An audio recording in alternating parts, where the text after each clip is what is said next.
Assalamualaikum warahmatullahi wabarakatuh.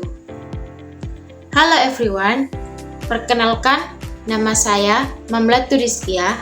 Saya dari Institut Agama Islam Hasan Jufri Bawean, Fakultas Tarbiyah, Prodi Pendidikan Agama Islam semester 8. Video ini saya buat untuk memenuhi tugas mata kuliah Teknologi Komunikasi yang dibimbing oleh Bapak Badrul Hisham MPD.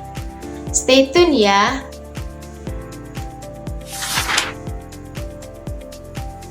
Nah, buku yang akan saya review adalah buku Teknologi Komunikasi karya Agung Nugroho yang ada biru-birunya ya.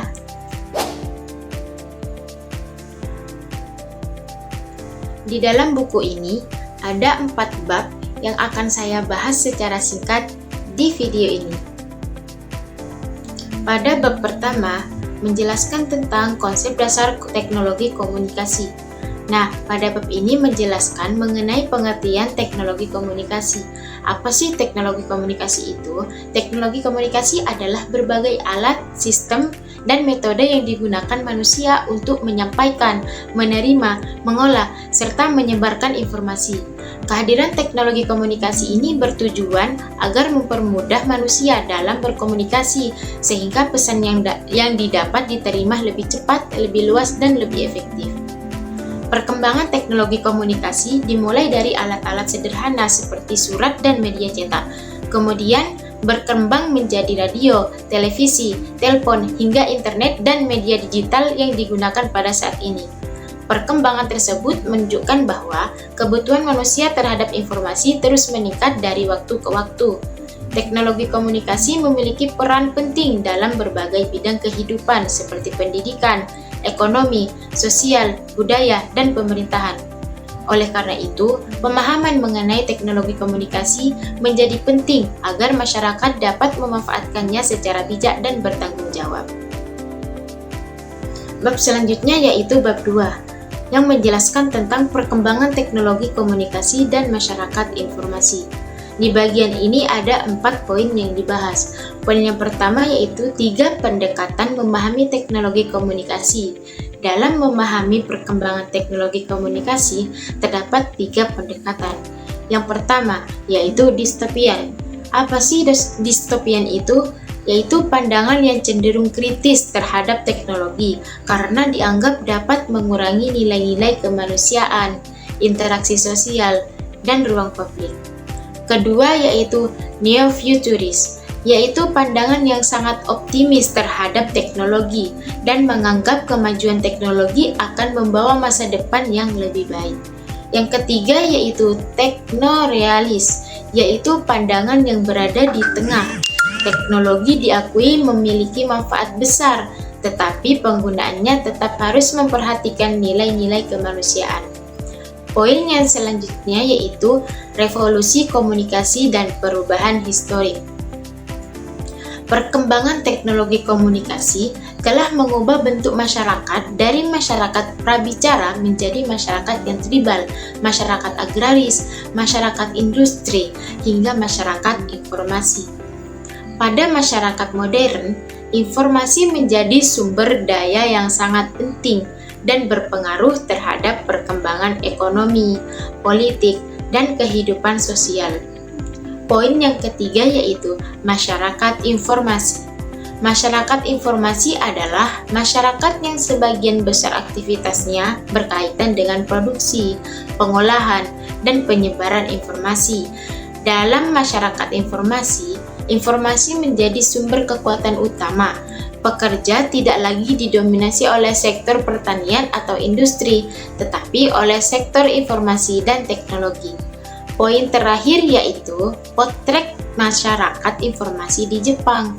Jepang menjadi salah satu contoh negara yang berhasil membangun masyarakat informasi. Pemerintah Jepang mengembangkan teknologi informasi secara serius melalui pembangunan telekomunikasi, komputer, dan sistem informasi sosial. Keberhasilan Jepang menunjukkan bahwa informasi dan teknologi dapat menjadi kunci kemajuan dari suatu bangsa.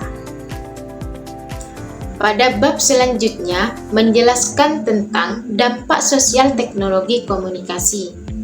Di bab ini menjelaskan 2 poin. Poin yang pertama yaitu dampak sosial teknologi komunikasi. Perkembangan teknologi komunikasi membawa perubahan besar dalam kehidupan masyarakat. Contohnya, televisi mengubah pola aktivitas masyarakat, termasuk waktu istirahat dan kebiasaan sehari-hari. Dampak teknologi komunikasi antara lain. Yang pertama, terjadinya monopoli informasi.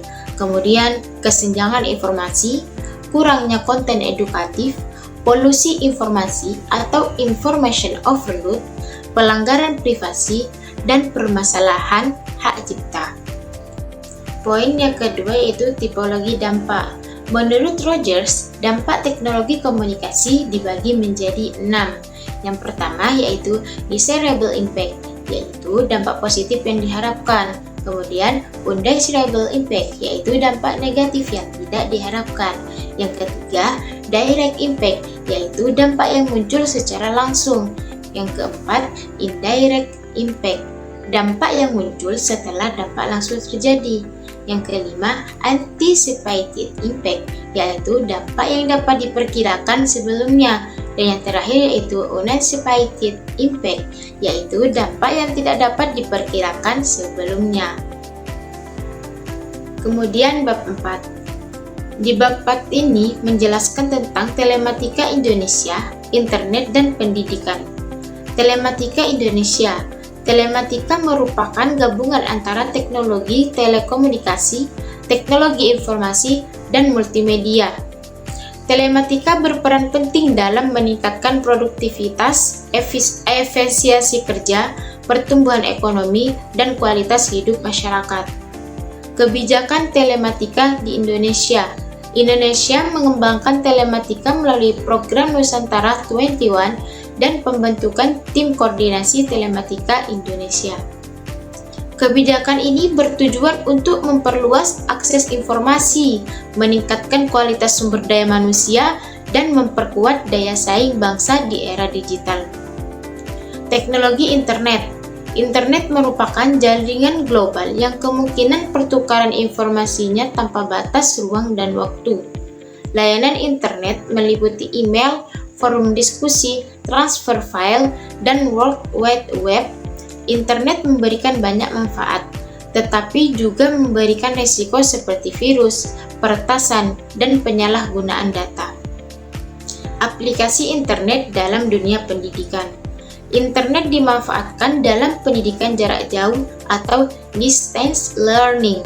Melalui sistem ini, proses pembelajaran dapat dilakukan secara online tanpa harus bertatap muka secara langsung. Mahasiswa dan dosen tetap dapat berinteraksi melalui berbagai platform digital.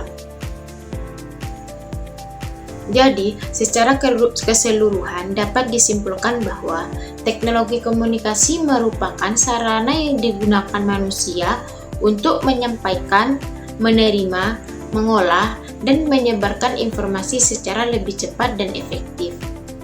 Perkembangannya dari waktu ke waktu telah membawa perubahan besar dalam berbagai aspek kehidupan manusia, mulai dari bidang sosial, ekonomi, pendidikan, hingga pemerintahan. Perkembangan teknologi komunikasi melahirkan berbagai pandangan dalam masyarakat. Ada yang bersikap kritis terhadap teknologi karena dianggap dapat mengurangi nilai-nilai kemanusiaan.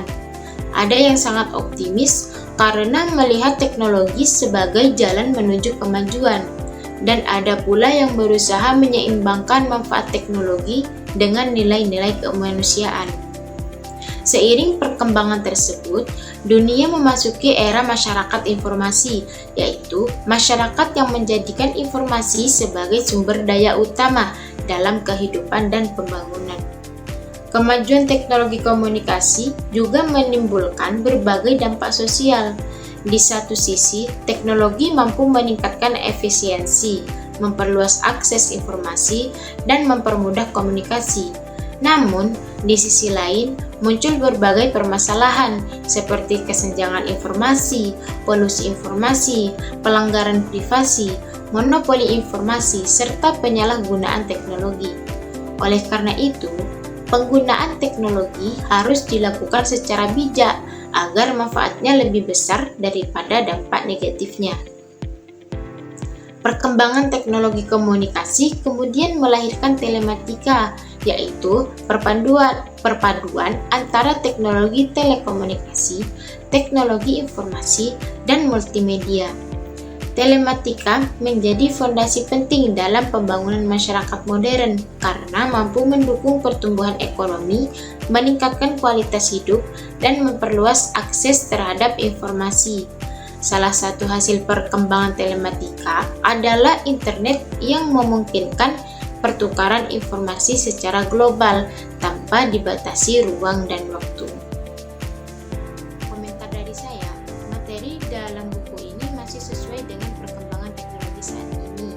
Namun, beberapa contoh dan data yang digunakan sudah cukup lama, sehingga perlu diperbaharui dengan perkembangan teknologi terbaru seperti media sosial, kecerdasan buatan atau AI, dan Internet of Things. Saran dari saya, kedepannya kan teknologi komunikasi akan terus berkembang dan semakin mempengaruhi berbagai aspek kehidupan. Nah, oleh karena itu, masyarakat perlu meningkatkan literasi digital agar dapat memanfaatkan teknologi secara bijak, aman, dan bertanggung jawab. Selain itu, pemerataan akses teknologi juga perlu ditingkatkan agar manfaat teknologi dapat dirasakan oleh seluruh masyarakat. Demikian pemaparan materi dari saya mengenai teknologi komunikasi dari bab 1 sampai bab 4. Semoga materi ini dapat menambah pemahaman kita tentang pentingnya teknologi komunikasi dalam kehidupan modern ini. Terima kasih dan mohon maaf. Wassalamualaikum warahmatullahi wabarakatuh.